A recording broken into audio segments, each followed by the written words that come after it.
That crazy retro 70s music gets me every single time I decide to put that intro on. Don't ask me why. I feel like I'm in a time machine every time I hear that intro. Oh my goodness gracious. How's everybody doing today? Hey, this is Jan from New York City, and my channel name is Jan from New York City Saves Money. Hope that this audio video finds everybody doing well. I accomplished most of the stuff that I wanted to do. I still have some that I have to do, but I said, you know what? I want to squeeze in a little audio video today.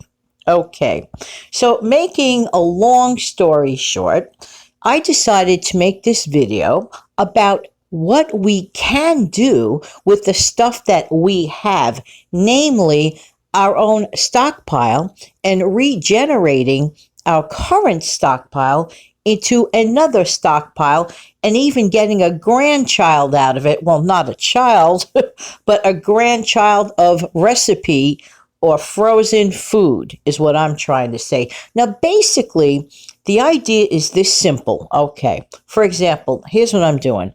I took down some chicken this morning. I'm going to make good old-fashioned homemade chicken soup. And I said, there just might be a day where I'm under the weather, and I'm not interested on that day to slice and dicing and chopping, but I like to have something handy, a grab and go. Just put it on your stove or in your microwave and defrost, and voila, there it is. So something as comforting, for example, as chicken soup is the ticket. So I decided I'm going to do that. But then it hit me, wait a minute. During this time, especially when we're trying to conserve as much as we can, it occurred to me that we could take a simple meal and whatever you have left over, get extremely creative and decide to make a second generation meal out of it, for example, within that same week. And if you are really, really, really into this, you may decide to get a third meal out of it, e.g., a couple of servings of either soup or stew or some type of casserole. So to me, this is very comforting and it's very good if you want to feel a little more sense of control and semblance during a time that, if there's anything many people are not feeling, for example, is a sense of semblance and control. So recently, when I got my chicken in the market the other day, and by the way, this is a totally really great thing to do. They had on sale those boneless chicken breasts, the big ones, the ones that you can fillet up. Well, this is what I did. And the pack was $11.80, I believe. Okay. But there were these 3 or 4, I think there were 4, huge chicken breasts, boneless, skinless breasts. So what I did, some I filleted into looking like chicken cutlets. Some I cut up into strips like chicken tenders. Okay. And it just works out that the remaining, those like little pieces you always end up having, I call them the straggler pieces, the ones that you don't want to like cut it up in a way that it just doesn't come out right. So you kind of like leave it as is in its natural state. Well, that's the way I feel about it. Those are the very pieces that I am definitely not going to toss anything out, particularly at this time. So I wrapped them up and I says, hey, these are perfect for stir fry. These are perfect for soup. These are perfect for, just flavoring another recipe. Let nothing go to waste. What I'm noticing here that's been going on lately, it sort of like feels like we're revisiting great grandma's time, or grandma's time in my case, because I'm a little older at 61. Anyway, just saying. But it's sort of like we're like revisiting the olden days.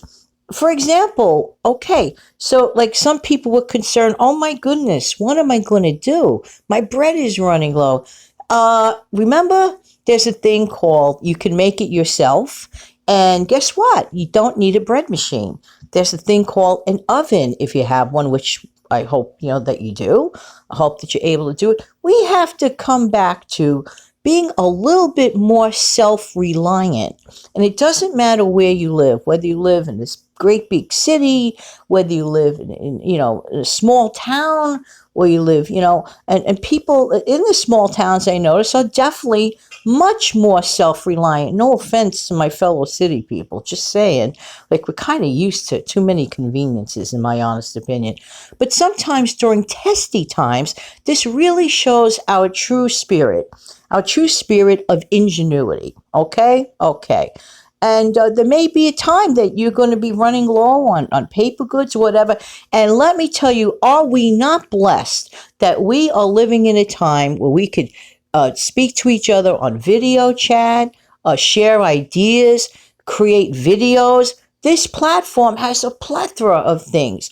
Another subscriber mentioned on yesterday's video in a comment section. That's why I appreciate my comment section and everyone who comments on it. Everyone shares a smart idea, reminding about the exercise at home videos that are for the taking, for the asking, right here on this platform.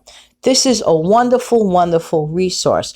But getting back to the idea of this video, no matter what you make, if you could scrimp and save and figure out a future meal that can be frozen, if you could do that for the next 7 days, you'll have just saved yourself 7 meals, less money at the grocery store, and just the peace of mind to know it's there. Because there might be a day when you get a garden variety cold. We're not talking about the big stuff here. A garden variety cold, and you just don't feel like cooking. Take that thing down and just defrost it and reheat it. Am I right or am I right? So that's your unexpected tips for today. Increase your frozen stockpile with stuff you already have. I truly believe in repurposing and conserving. Work with smaller portions. You won't die if you cut up your meat a little smaller. And Rhoda Stone definitely showed a great example of that yesterday. You know what I did yesterday? I didn't have any kielbasa, okay? And when I'm in the mood for kielbasa type things, I made a scramble. I used one good quality Frankfurter that was frozen. I took it out of the freezer frozen. I cut it up into small circles. I cooked it till it was like really, really like caramelized. And I threw that in with a scrambled egg and a cut up potato with a little bit of pepper. Yum! You could throw that thing together anytime. It was really, really good, very, very, very, very inexpensive, and I did it on the fly. These are examples. So in the meantime, this has been Jan from New York City. Thank you so much for listening, because I really do appreciate your time. I'm going to close it up with some music, and I'll be back tomorrow with more money-saving tips for Money Monday. Have a great, happy, and healthy day, and everybody stay safe and enjoy your family. Have a great day.